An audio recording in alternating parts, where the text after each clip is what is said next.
Welcome to This Explainer. Today, we're taking some pretty dense clinical criteria and transforming it into a complete masterclass on hemolytic anemia. We're going to break down the core mechanics, the surprising causes, and those absolutely crucial clinical signs, pulling directly from standard medical texts and even aerospace medicine waiver guides. Let's get right into it.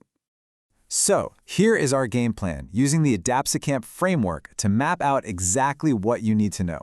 We'll be hitting 1. Definition and pathophysiology, 2. Etiology, 3. Signs and symptoms, 4. Essential investigations, and we'll wrap up with 5. Management. All right, Section 1, Definition and Pathophysiology, the 120-day limit. To start us off, we really have to establish the foundational mechanics of the problem. What exactly is going wrong in the body? Well, at its core, hemolytic anemia is just the premature breakdown of red blood cells. Normally, these cells have a lifespan of about 120 days. But in severe cases, take sickle cell anemia for example, that lifespan can be slashed to literally just 5 days. Now, hemolysis on its own can actually be asymptomatic for a while.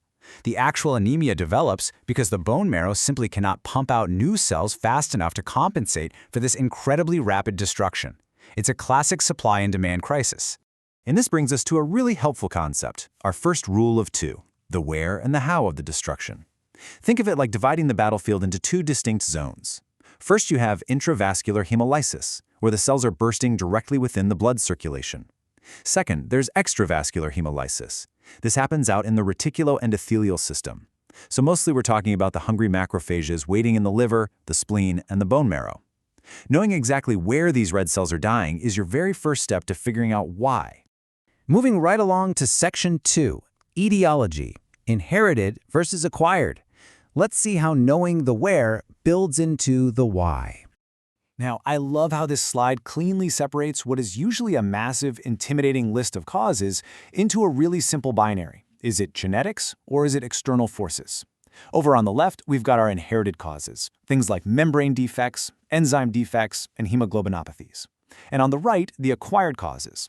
These are things like immune-mediated attacks, microangiopathic conditions, and infections. Let's zoom in on both of these sides. Looking closer at the inherited side, we have conditions like hereditary spherocytosis. This is where red cells lose their shape, becoming less deformable little spheres that just get trapped and destroyed in the spleen. Then there's G6PD deficiency, an enzyme defect that leaves cells super vulnerable to oxidative crises. And what you really want to keep in mind here are the unusual triggers. We're talking fava beans, certain medications, or incredibly, even the topical application of henna can spark a sudden, massive hemolytic crisis. Wild, right? And of course, we can't forget sickle cell anemia, where deoxygenated hemoglobin polymerizes, distorting the cell itself and blocking up small blood vessels. Flipping over to the acquired front, we've got autoimmune hemolytic anemia, or AIHA. This is where the body's own antibodies, either warm IgG or cold IgM, mistakenly target the red cells. Then we have the microangiopathic hemolytic anemias, or MAHA, like TTP and HUS. A good way to visualize this is to remember the vicious microthrombi and fibrin strands in these conditions. They literally act like cheese wire, mechanically slicing up the poor red cells as they try to squeeze past. Ouch! Finally, infections like malaria can just directly lyse the red blood cells.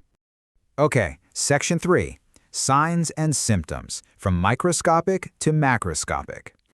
Shifting from the microscopic view, what does this actually look like when the patient is sitting right in front of you? Well, you'll see a cluster of very specific signs. Due to the general anemia, they'll have fatigue, breathlessness, and palpitations.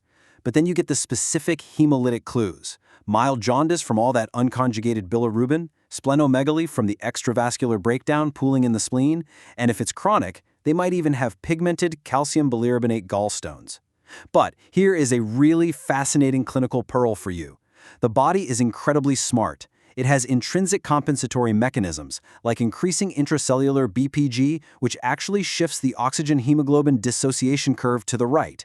This means normal tissue oxygen delivery can be maintained initially, and these symptoms might be entirely masked until their hemoglobin drops severely, like below 70 or 80 grams per liter. And then there's the urine. If a patient mentions dark, sort of red-brown urine, you've got to think hemoglobinuria. This is a direct result of that intravascular breakdown we talked about. Free hemoglobin is being released directly into the plasma and getting filtered out by the kidneys, all completely in the absence of actual intact red blood cells in the urine. Which leads us perfectly into Section 4, Essential Investigations, the Diagnostic Detective Story. Now for the fun part, the detective work. How do we actually confirm hemolysis is happening, and more importantly, how do we find the culprit? We can use this brilliant 4-step questioning framework from our sources to methodically narrow down the diagnosis. Step 1, is there increased breakdown? Step 2, is there increased marrow production? Step 3, is the battle mainly extra or intravascular? And step 4, why is it happening at all? Let's punch through the key lab metrics that answer those first 3 questions. Think of serum haptoglobin as a sponge. Its whole job is to mop up free plasma hemoglobin, so during hemolysis it gets quickly depleted and cleared by the liver, meaning haptoglobin goes down. Meanwhile, LDH is released directly from the destroyed cells, so it goes up. Unconjugated bilirubin spikes from the massive heme breakdown, and reticulocytes, those are the large immature red blood cells, they shoot way up as the bone marrow is desperately working overtime trying to compensate.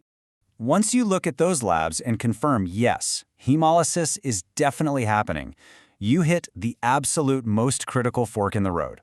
You have to ask this exact question. Are antibodies causing this? Is it an immune issue? To answer that, we run the direct Coombs test, which you might also know as the direct antiglobulin test. This test uses anti-human antibodies to see if the patient's red cells are already coated with their own antibodies or complement. A positive direct Coombs test is a huge red flag for autoimmune hemolytic anemia, and it separates it immediately from things like membrane or enzyme defects, which will come back Coombs negative. Now, if that Coombs test is negative, the blood film literally becomes your best friend. The cell shapes act as direct visual fingerprints for the underlying disease. If you spot schistocytes, those are fragmented, jagged cells, you've got to think microangiopathic conditions like TTP or HUS. If you see spherocytes, you're likely looking at hereditary spherocytosis or AIHA.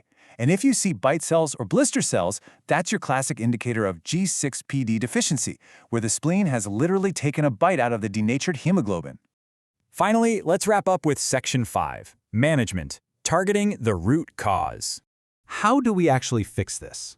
You might intuitively think, hey, just give him some blood. But actually, throwing blood at the problem isn't always the answer. In fact, our sources suggest blood transfusions are usually completely unnecessary unless the anemia is severely acute, typically under 70 grams per liter. True management is laser-focused on the specific etiology. That means starting steroids for warm AIHA.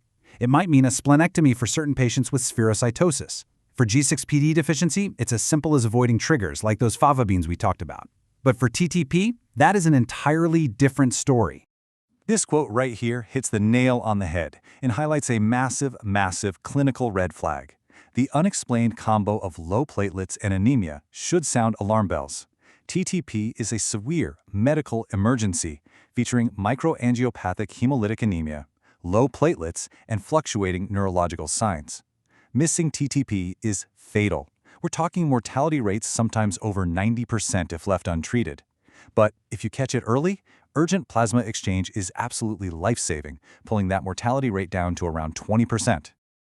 So, as you take this masterclass back out into the real world, let that clinical index of suspicion guide you.